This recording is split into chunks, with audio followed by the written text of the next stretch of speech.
Welcome to the InnovaBuzz podcast, where our job is to help you build visibility, professional credibility, and connection with your ideal client by putting the human at the center of innovative marketing, so you can build and strengthen an engaging, enduring relationship with your ideal clients. I'm Jürgen Strauss from InnovaBuzz, and I'm honored that you're here with me. If you haven't joined our wonderful marketing transformation community yet, go to innovabiz.co and collect your free gift as well. Do subscribe to the show and also leave a review because it helps others find us. Let's get into today's masterclass on this InnovaBuzz podcast.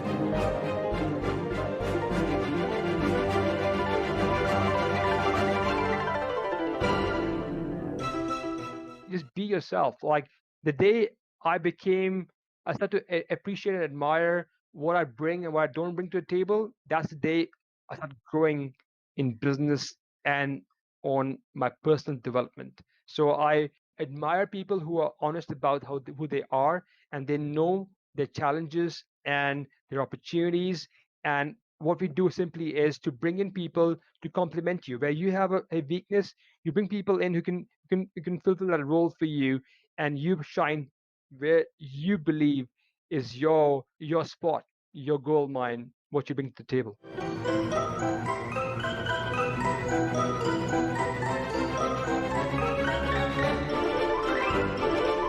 Welcome back. I hope your week's been fantastic so far. If you haven't listened yet to my recent conversations with Pinterest powerhouse Laura Reich and with personal branding coach Marina Gurgis, then do go check them out, but only after you've listened to today's conversation, of course. I'm really excited today to have on the InnovaBuzz podcast as my guest, Raj Goodman Anand. He's the founder of Goodman Lantern, a team of native English content writing services that help businesses sell better and grow faster. Raj is an engineer by profession and has founded 3 startups, raised capital, and taken one venture from zero to acquisition. He's not only had a flourishing career within startups, but also with large and mid-sized organisations, working on launching startups or new products within them. Products he has built have made companies an income in excess of £45 million. Raj has won BusinessWeek Europe's Young Entrepreneur Award and has been named one of Revolution magazine's 50 most influential people in digital. He has spoken at various venues including the Foreign and Commonwealth Office, British Library and several universities. Raj and his entrepreneurial ventures have had coverage in the Telegraph, Guardian, BusinessWeek and Observer.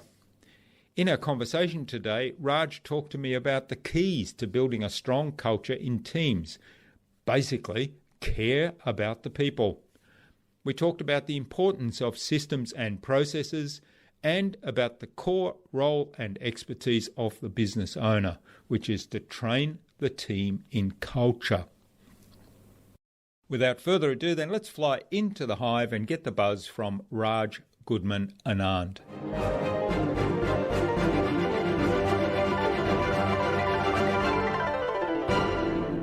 Hi, I'm your host Jürgen Strauss from InnovaBuzz, and I'm really excited to welcome to the InnovaBuzz podcast today Raj Goodman Anand, the founder of Goodman Lantern. Now, he's normally based in the UK, in London, but currently he's visiting Kathmandu, which is a first for me because I've never spoken to anyone on the podcast in Kathmandu. So welcome to the InnovaBuzz podcast, Raj. It's a real privilege to have you as my guest. Jürgen, thanks for having me, and thanks for all the warm welcome so far and the lovely introduction. Thank you. Now, Goodman Lantern is a team of native English content writing services that helps businesses sell better, grow faster, and I'm really keen to explore that some more, particularly your whole business model of how you built the team and why content and so on. But before we get on to all those things, what is it that drives you and how does that shape what you do today?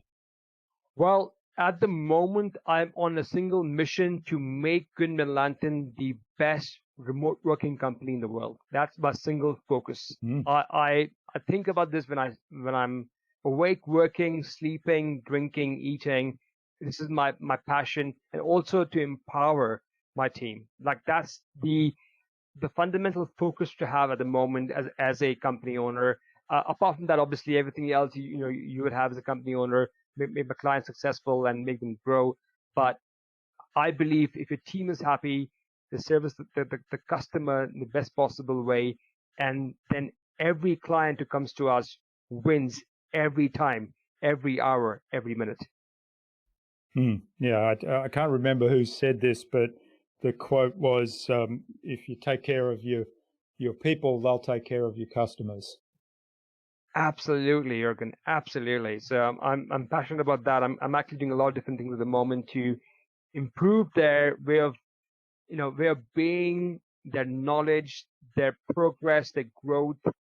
It just makes me feel like that might be my legacy, and also my aim at the moment for me as a person, business person, or just a normal person, really. So when did you start Goodman Lantern? Well, 7 years back, July 2014, I just finished working with a company in Europe, which I helped grow from 7.5 million to 45 million in revenue on the back of storytelling, SEO, content writing. And I thought to myself, hang on, this can be done at scale for any company. And we need to bring in more people. We need to bring in like this kind of opportunity within the company. And so I thought, okay, I'm not a writer myself. I know how to hire writers and how to hire marketing specialists. Let's kind of build this as a unit for other companies to hire and to bring in to scale up their marketing and content activities. Fascinating. So 7 years ago, and you did start with a remote team right from the get-go. Yes, this is my third business in remote. Two businesses which are on my own, one for somebody else. But in the past, I've sold a company doing remote events, and I know remote working is probably one of the most profitable, but more than anything else, the most convenient way to build and scale and hire people across the globe who are really passionate about what you believe in and what you do. Yeah, I love it. And of course, with the COVID pandemic beginning in March of last year, then a lot of people have been forced basically to work online and ended up working remotely, even though their business model isn't that. So I'm sure there's a lot that we can learn from your experience there. I'm kind of curious. You talked about empowering the team and building a really strong culture. So what are some of the keys to doing that in an environment where people are remote and possibly every single team member is probably has limited ability to physically get together with other team members? Well, I think the biggest challenge when it comes to remote working is that we don't have that face-to-face interaction, which you would in a company in a local setting, for example. You can't have water cooler chats, for example. You can't like empathize about their lives because it's all about, okay, a Zoom call, is timed. It's like half an hour to 1 hour sort of meeting, either with teammates or customers. But I believe that a team member or any individual can't function unless you care about them as a person first. So our culture dictates to us that first thing we do is to check in with them. Like, how are you doing, Jürgen? How is life? How's the family? How is your pet, for example? Just to check in with them. Especially in these times when things are scary with all the virus, across the world, and we know where we are with the pandemic at the moment. So that's the first thing we do. Number two is to be open as a manager to be contacted by your teammates to talk about anything which is not work related. So I encourage my team members to talk to me about their life, currently how they're feeling. It encourages more interaction. We do it even more than what you would do in a face-to-face environment, so that people feel comfortable. Remote working is a very lonely job because you're on your own most likely, maybe with your partner, maybe with your family, maybe with nobody. So you need somebody to talk to, and we allow and encourage that. Number three is to help our teams improve. So it's our job to help our teams to be the best version of themselves. So we'll try really hard to have a program for them. We're launching these forums internally where we paid with other people and have a forum of 4 to 5 people where they can talk about their personal life and challenges with their work, for instance. Also having a mentor, for example, to help them with their careers. Having meetups once a month about which call them quarantinis, where you have a martini and you're obviously in quarantine, so quarantinis. That was kind of something which worked for a little bit, and now it's old fashioned. So we're thinking about some other terminologies to use to describe it. But the idea really is to kind of come up with these kind of check-ins and and just see how people are doing and just be able to release the steam from work. Some of the things we currently do, but I think most importantly, we care about the people as much as we care about the work. And I think if we care about the people and the work together and first prioritize people, that really helps. That it's in itself is the most basic step we can take as business owners to take care of our remote teams. Yeah, I love it. That's it's very much relationship first, and consistent with our marketing philosophy of making marketing human again. So I it's always amazes me that we have to talk about this and say, well, that's the magic formula, and explain it to other people. That a lot of people, it differentiates a good team from not so good teams. That most of the not so pretty well all the not so good ones forget about the relationship part. Completely agree with you. I think it's the most. I think it's because we are in these. Some of the companies are not ready for remote working, and they had to jump into it, and others who have been doing it perhaps haven't thought about this carefully enough. But caring about people should be our first individual ambition and goal, and then comes business. Yeah. Now, when you hire people, how do you ensure that there's a cultural fit for the business values and that they'll come in and they'll respond to all those things that you described here, as opposed to perhaps throwing a spanner in the works and being a black sheep, for want of using another term? Of course. I think first step for us really is to have these core values as part of our business. So we have described core values in our company, which is what we use to kind of judge if the person is correct for our business, but also if we currently what we're doing as a company is in line with our ethics and our values. So things like improvement, things like encouragement, integrity is all part of our core values.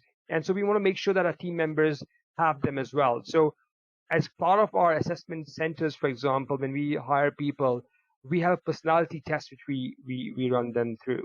And we ask them questions which are formed as if they are business questions, talk about what would they do if this scenario happens. But actually they're questions to ask them about their values, because the values you have at home and with family, you also bring them to your work as well. So it's a good way to figure it out actually is to ask them about scenarios at home where they've helped their family members or their friends to make their lives better, improve their careers, for example. And more than likely they'll implement those same behaviors at work as well. So these are the kind of things we kind of do. And also when we hire people, we make it very clear before we hire them that this is what we stand for. If you don't have these qualities in you, you must be honest about it, because you're going to have a tough time at Goodman Lantern. So we are very upfront about it. I think there's actually a very interesting hiring guide by Netflix about their value system, for example. Yeah. So we haven't built it to that extent yet, but we are in sort of building something similar where we are clarifying who we are and who we're not. Yes, Netflix has done an amazing job with that. I sort of refer to that quite often myself. And I like the idea, I mean, what you touched on there of exploring past behaviours and getting people to talk about what drove that and exploring, how that might play out in the family is an interesting way to look at it, because people are probably a lot more relaxed in their family than perhaps they might be in past corporate jobs, for example, where most of us, I'd have to say, I put my hand up and say I fit into that category. Most of us are usually a bit guarded in that environment. So, yeah, that's a good way to really understand what drives people. Of course, yeah, absolutely. All right. Let's switch a little bit to the work you actually do, and it's focused on content writing, native English content writing. So why did you get into content writing as a service? Well, I think, I mean, I base my business and life on my experiences. That's what I like to do. And previously to running Goodman Lantern, I was working with a company where I helped them grow from 7.5 million to 45 million, as I just mentioned before. And that was in the back of good content, storytelling, and SEO. And actually, I was like, this could be done at scale. I mean, we can actually offer this to other customers, because to hire good content writers is painful. It's very, very painful. To get them to understand the company's mission, vision, voice, values, it's really, really hard. And where do you start? And when you start with them, what if they leave halfway through? What if they don't understand what you do? So we guarantee that by learning what the company you work with on our dime, we focus a lot of time and attention on their voice, their values, their mission, their vision. And instead of having just one person to write that content, we actually bring in a team of people. The price you would pay for one person, we bring in a team of people of marketing experts, editors, writers, and project managers. So we give them an all-rounded experience around content writing. And for me, that's really important, because in my previous company, I had to build this team, and it was time consuming, and I got it wrong a few times, and it was just like very painful, and it was costly as well. So how do we remove those pain points for our customers is by focusing on only one niche, one niche, as they say, and just kind of focus on writing good content.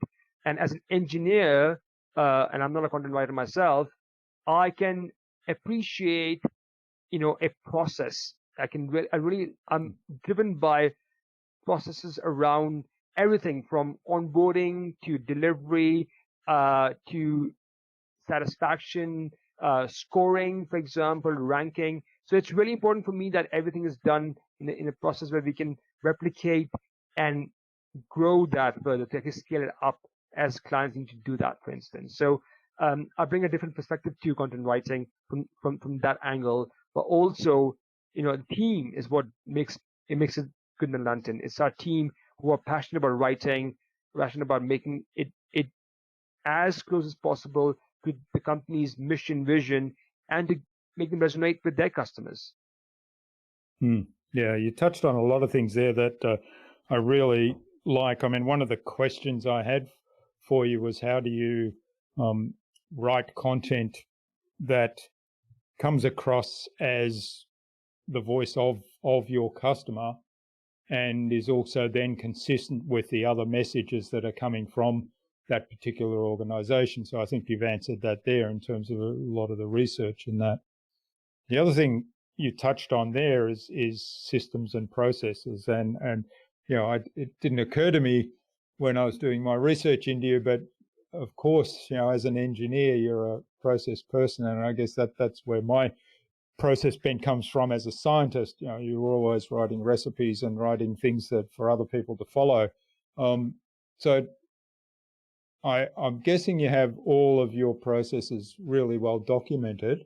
How do you go about documenting them? How do you go about writing them? How do you go about keeping them up to date, and then bringing new ones in when you decide, okay, we want to do this a little bit different, we want to innovate on this one? So first thing we have is we have like two different documentation forms. One is a knowledge base around the customer's content production. So their voice, their tone, their mission, their vision, their style, their requirements on a particular project, for example. And we don't do one-off projects. We like to do long-term projects. That's the way we operate. So that's the mindset we have. So in the first couple of months, there's a lot of learning which we have to go through. And as I mentioned before, that's on our dime. We make sure that we do that as part of our investment relationship which we have with the customer. So that information which we collect and we constantly keep adding to is we call a knowledge base, which we keep for every client we work with. And we keep that documentation going in the form of text and videos. So we actually do videos as well of editors describing to writers the tone, the style, and the kind of content we require. Then we also have procedures for the overarching way of working. So we work in agile methodology. We have those kind of Trello boards internally for every customer we work with. How do we communicate with the clients? Who communicates with them first? What happens when this scenario A happens, B happens, C happens? What happens when we deliver before time? Then we have, for example, procedures for time spent per task we do. So we've got a very detailed documentation. And also, we like to keep track of our progress on an hourly basis as well. So we keep track of our time spent so that we can audit our work and see how we're improving ourselves on a particular project. So, say, for example, it took, say 3 hours in a particular content piece. Have we shaved time off by the end of, say, 6 months with the client, for instance? Have we bettered the output by having less rewrites or less edits, for instance? So we are constantly looking at KPIs we collect for our clients, but also for our entire sort of ecosystem of customers as well. And that's what we kind of use to improve ourselves constantly. Apart from that, we also have scores we get from our customers, net promoter scores, for example, so we can see how our clients rate us, and we have testimonials online as well, which we get through third-party review sites as well. So we're looking to kind of improve our process, our how close we are with the customer. I mean, we have a very casual approach to our tone of speaking, but we are very professional about how we deliver stuff, because we like to have that kind of a closeness with our customers, so we can really understand them and they can talk to us openly as well. That really helps. So all these things put together is what builds the internal procedures of Goodman Lantern. Yeah, very comprehensive. Now, who writes the procedures? So the procedures written for the knowledge base is written by editors for the customer. So the editors are the senior most people who have spent a lot of years writing, on average about 10 years to 15 years of writing. And the procedures for the guidelines for the company are written by project managers, senior project managers in the company. And we all can contribute to it. So if we feel that something is not working or we have a better idea, within our weekly rocks, which is basically when we have a one-to-one. So the team member has a one-to-one chat with the manager. They can talk about procedures and ideas to improve it. So all of our team members have a check-in with their managers on a weekly basis to improve their efficiency and to talk openly about ideas to better the company and their life at Goodman Lantern as well. I love it. And what sort of what's the structure or the framework that conversation might follow? Yeah. So what happens is we have an Excel sheet, a Google spreadsheet basically, which has a few columns. It has, for example, so these are all SMART goals. These are goals which we can measure and actually make sure that we can actually describe properly, timely in fashion. We can actually so we have SMART goals in the company. So what we have in Excel sheet is we have the task we have a delivery date, we have the manager for this particular task, why is it important, and which department sits in.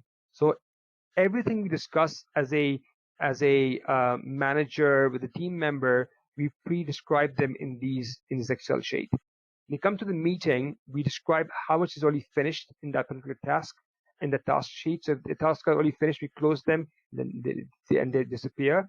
Ones which are currently open, we try to work together through this task and see how can we fix that task? How can we get the task finished, for example? How can the manager help the team member to make do a better job at a particular task, for instance? So the important thing here is transparency and clarity. So instead of spending 2 hours in a meeting to describe about pain points and opportunities, we describe everything in the Excel sheet. We come together for half an hour. We go through all the tasks. We have a delivery date for them, and we have a manager assigned for them, and we just go and do it. This way, we are very productive, and we have a very stringent procedure to get things done. It's part of a thing called EOS, Entrepreneur's Operating System, which we haven't fully trained yet on. We're still working through it, but that's what we kind of follow as it were.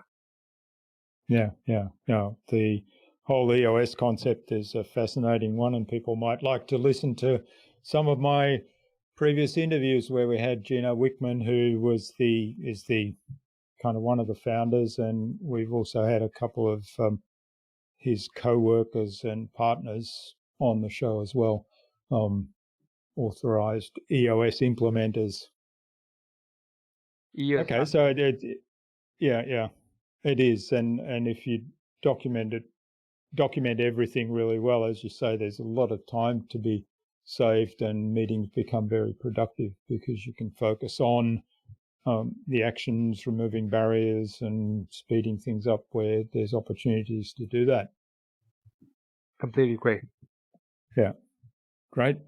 Okay, I want to change tack a little bit and talk in a more general sense about some of the business trends and marketing trends that you see going forward. You know, we've seen a huge disruption over the last year, and I think, you know, people are talking about normal and then or the new normal. I don't think there's going to be a normal really. It's like we're in a it's almost like being in quicksand where things are shifting underneath us quite rapidly, and we've got to figure out how we get to the other side. So what are some of the trends you see and some of the opportunities in this changing landscape?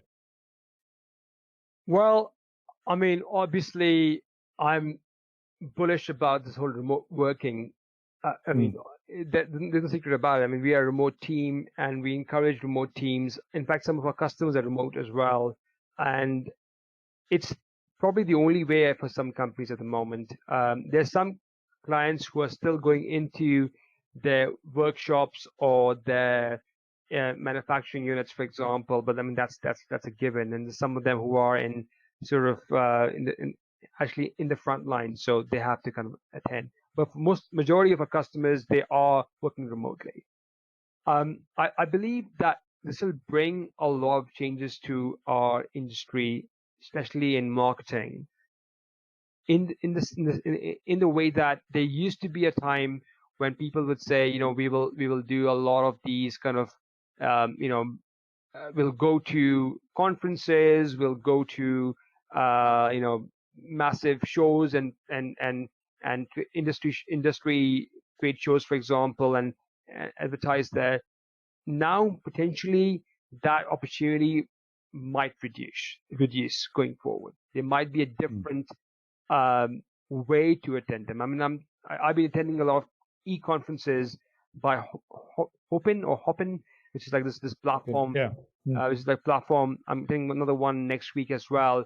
And I mean, those are very different. I mean, from personal ones, which are face to face, and you know, it's not as easy to meet people and really relate to them when you meet them over your webcam.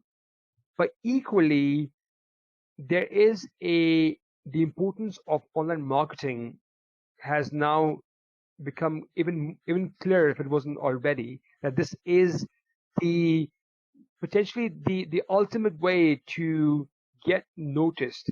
You know, today Googling it always was the primary way to kind of find suppliers, but today this is the only real way to kind of start the journey. And I think that's really interesting. I think also what's interesting is the actual website. From being an optional thing, 20 years back, 10 years back, today it is the holy grail of marketing. It is the point that starts the journey for your customers. And I think that's really interesting because that will lead to a different mindset for a lot of companies, especially the ones who are very traditional in their way they approach. And I was watching this very interesting Berkshire Hathaway annual conference by Warren Buffett, and he was talking about companies 30 years back don't exist anymore, and he's talking about look at these 30 companies or these 10 companies, none of these are currently in business. They're all gone out of business, and the reality is, I think if we don't adapt to this quickly changing ecosystem of marketing, the company will become obsolete very quickly. We have to constantly keep learning, and I think that's the fundamental difference which will make a company grow or fail, is that how do they learn and adopt new items in the menu of marketing and selling. And we have to let go of those opportunities to meet people face to face and shake hands with them. Especially in the UK, it's you like to meet people face to face and then decide if you're going to work with them. In the US maybe it was less so. Today, the UK as well, yes, you can go meet people now, but still, I think we should get ready to move in this e-economy even more so and adapt it and believe in it. Yeah, lots of good points there.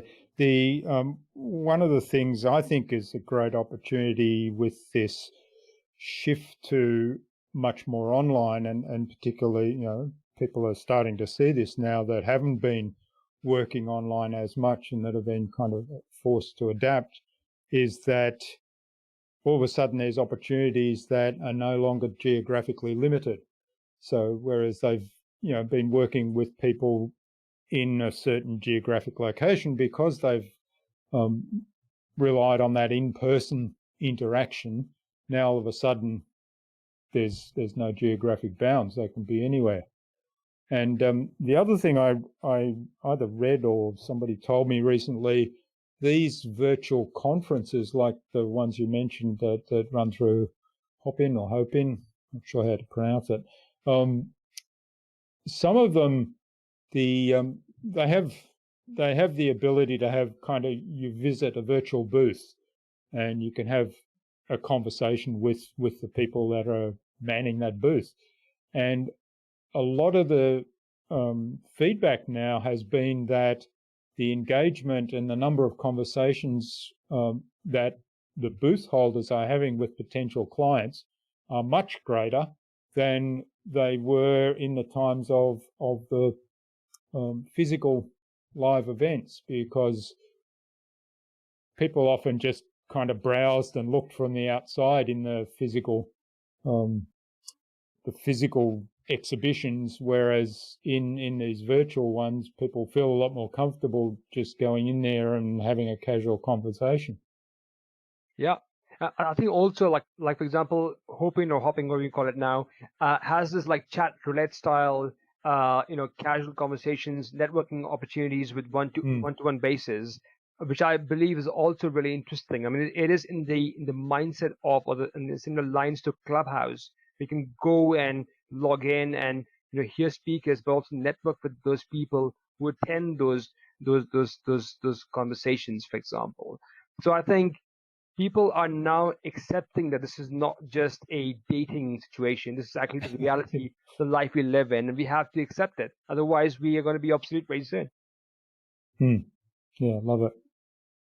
All right. Well, I could go on talking remote working and remote conferences and those kind of things a lot longer, but I'm aware of the time and want to be respectful of your time. So I think it's a good point to move on to the Buzz, which is our innovation round, and it's designed to help our audience who are primarily innovators and leaders in their field with some tips from your experience. So I've got 5 questions. Hopefully you'll give us some really insightful answers and inspire our listener to go and do something awesome as a result today.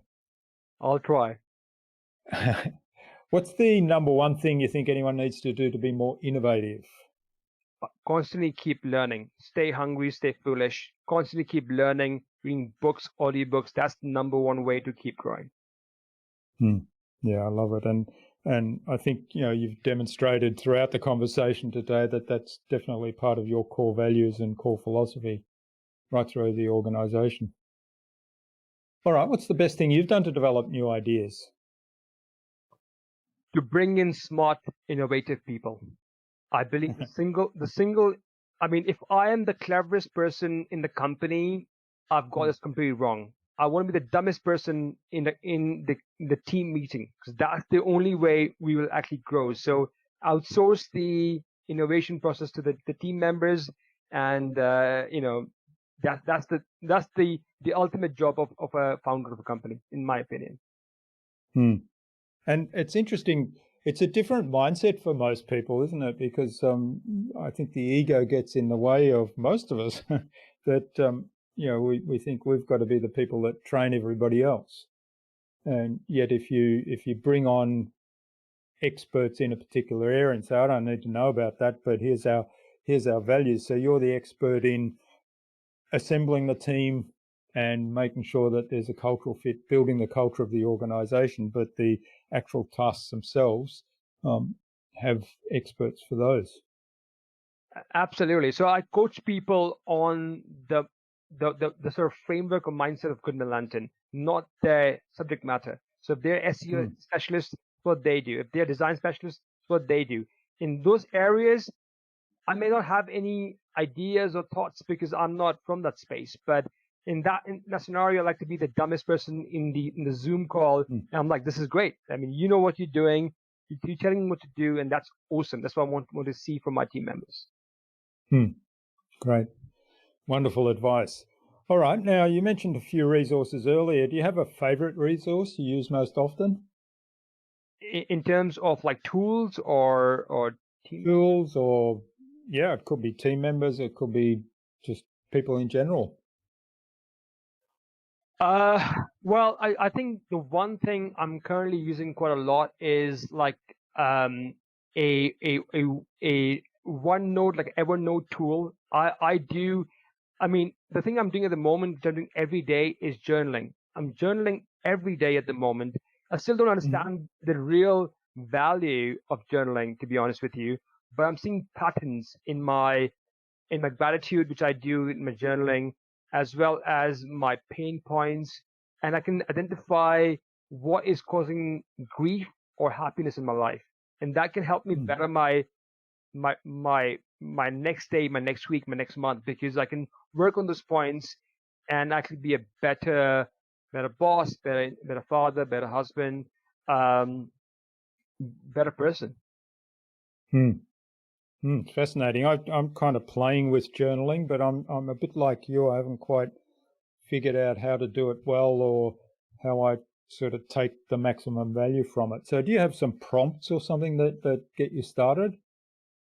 Writing down your daily kind of journal? Yeah, so I've been told there are multiple styles of journaling. I do bullet point style. So I do a bullet point and I highlight the feeling in every bullet point. So if I feel happy, I highlight happy. If I feel sad, I highlight sad. If it's a gratitude, I put gratitude there. Plus, what I do is I have a calendar reminder. So at every day at about 8:30 a.m. UK time, I get a ping on my phone and my desktop saying, Raj, journaling, 1 minute, please. Go and do it. That keeps me, obviously, and if I don't do it, it just keeps staying there on my desktop and my phone, really annoying me. So I have to. Yeah. Love it. Yeah. Okay. So focus on the feelings so you can report on, this is what happened, but here's how it made me feel. Absolutely. Great. All right. Now, you've described quite a bit around the next question, so I might ask it in a different way. What's the best way to keep a client on track? Well, I believe clients and suppliers choose each other. Many times suppliers will just go for any client, And I'm of the opinion that, we should choose our clients. If our clients are not in line with our thinking, they shouldn't be with us. They should go and find somebody else. So we actually find clients who match our profile, and if they don't understand or don't believe in our way of working, we just say, we have another supplier which might be better than us potentially, and here we go. And I think that way of working keeps the relationship really honest. We don't, there's some clients who came in who were very difficult. We give them the opportunity to understand our procedures, our way of working. Equally, other clients who don't want to understand things, they want to do things their way, and that's fine. But maybe suppliers for you. So we choose our clients, and the ones we love, we go out of our way, literally out of our way, to make sure they're happy. They all of them have my WhatsApp numbers. They all of them have my email accounts. I personally onboard them for every time they kind of join the company, for example, because this is the way I want to be treated when I go to my supplier. The love, the passion for what they do, and honesty. We're transparent about how we work, and if there's a problem, we tell them, and if there's a problem there from their end, then let us know as well. So it's a plain field, equal plain field to work together as a supplier and clients. Yeah, I love it, and highlights how important it is, that model, that you really clearly define who your dream customer is. And I'm reminded of a quote by Seth Godin in his book, This is Marketing, and he says, find the smallest audience you can live with and obsess over them and delight them, and amazing things will happen. Yeah, was it minimal? I can't remember, minimal something customer. I can't. Yeah, I read this quote as well. I actually heard him speak recently in one of these virtual conferences, and he was talking about this book and this minimal. I can't remember what it is now. I'll probably find out later on and drop you a message, Jürgen. Okay. All right. Okay. And what's the number one thing anyone can do to differentiate themselves? Be honest. Be yourself. Everybody else is taken. Be yourself. Have your personality. You don't need to be Seth Godin. You don't need to be Raj. You don't need to be Steve Jobs. You need to be yourself, is what I believe in. I think if your personality is that you like to crack jokes in a meeting, obviously do it respectfully, but just be yourself. Like the day I started to appreciate and admire what I bring and what I don't bring to the table, that's the day I started growing in business and on my personal development. So I admire people who are honest about who they are, and they know their challenges and their opportunities. And what we do simply is to bring in people to complement you. Where you have a weakness, you bring people in who can fulfill that role for you, and you shine where you believe is your spot, your gold mine, what you bring to the table.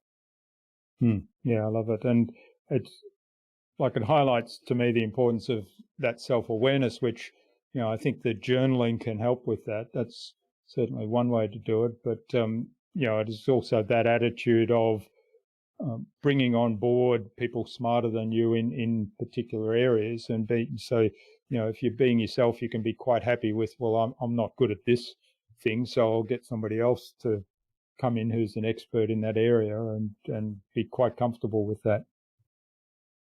Absolutely. Wonderful. Yeah. All right. Well, thanks, Raj. This has been absolutely fabulous. Now, where can people find out more about you and about Goodman Lantern, and maybe even reach out and get in touch to say thanks for what you've shared? Of course. Well, if you go to LinkedIn and look for Raj Goodman Anand, just find me, connect with me, drop me a message. I'd love to hear from people. So please do get in touch. And if you Google Goodman Lantern, hopefully this should be the first link you find on Google. And if you want to drop us a message, please do so. We also offer a free trial as well if you want to have a check of what we offer. So absolutely keen to hear from people. certainly keen to hear from people on LinkedIn. That's the spot I usually hang out. So yeah, please do to find me and connect. Okay, great. And we'll include those links in the show notes as well, so make it easy for people. All right. Now, do you have some parting advice for our listener today, Raj? There's one thing which I've been thinking about quite a bit recently, which is about this whole freelancing and employment thing. And I have this kind of concept currently working on. It's called the free employment, where you bring in freelancers who you bring on, say, full-time or part-time, who have an employee mentality. And free employment is the idea that in the future, majority of people are going to be freelancing, to be honest. And instead of saying that we need only employees to work in the company, actually it's okay to bring in freelancers who want to work on different interesting projects, but have a very, very, very defined niche they can really help you out in. So my thinking is that today, companies can be formed not only of employees who are in your own location, but also freelancers who are across the world can come to your company and have the same employee, partner, or company owner mindset. And I think we should all embrace that, and to grow into the future in these difficult times, actually hire more freelancers and make them part of a company, give them the right incentive, and make sure that we all drive in the same direction to success. That's a fascinating concept, and it certainly opens up some ideas in my mind. I mean, for example, when you're first starting out and you might not have enough work for full-time people, then bringing on freelancers in a capacity, part-time capacity, however much work there is, but with the philosophy that it's employment. And if you do it well, if you do it as you've described earlier, with that whole culture and development and really caring about the people, then it could well be that you'll become the favorite client of that freelancer. And if you've got more work, they'll ditch their other clients if you can fill up their time.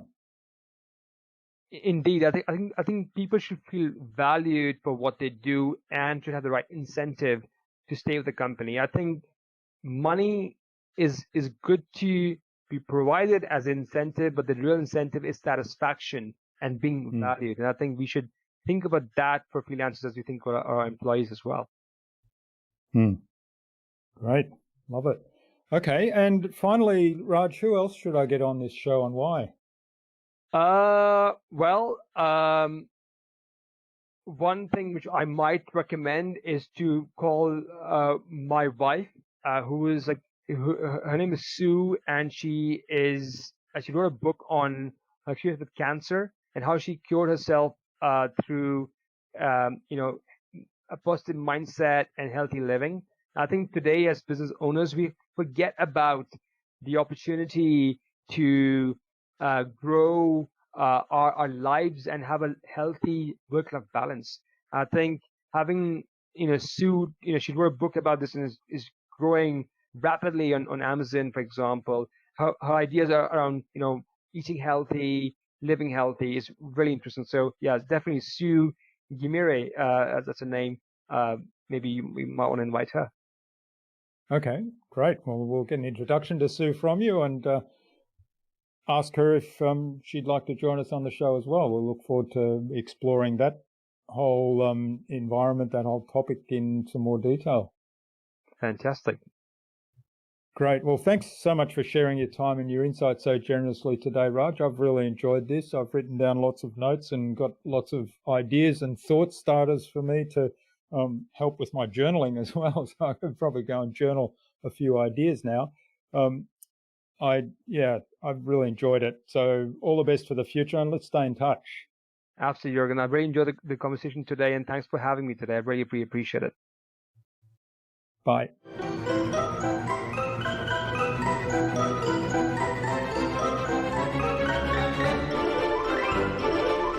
I hope you enjoyed that insightful and really valuable conversation with Raj and took something away from what he shared today.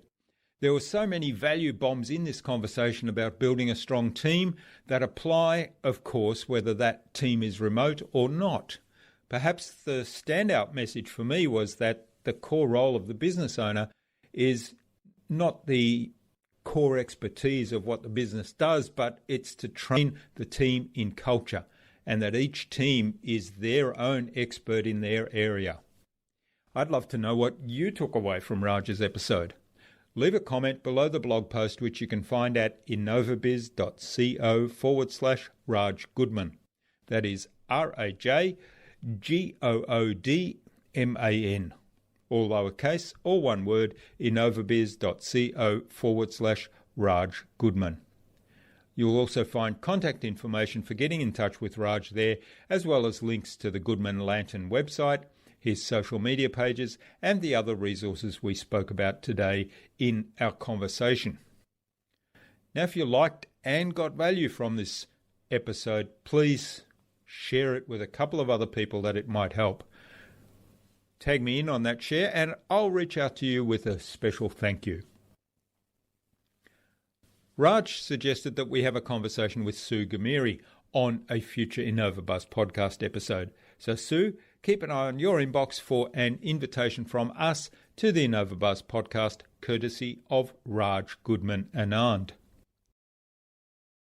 Tune in again to the next episodes of the InnovaBuzz podcast, where we've got yet more fantastic guests lined up, including Casey Berman of Leave Law Behind and Eric Seropian of This Is My South Bay. Thanks for listening to this episode. Make sure you subscribe to the show to be reminded of new episodes. It's free to subscribe. Leave a review if you like. Even if you don't like me, I'm okay with that. I'm asking you to leave a review because it helps other people find this show. Go to innovabiz.co to join our marketing transformation community and access a free gift my team and I made for you. It's the Marketing Master Mini Class. We want to give you everything you need to transform your marketing into a human-centered, relationship-focused growth engine. Until next time, I'm Jürgen Strauss from InnovaBiz. Remember, be awesome and keep innovating.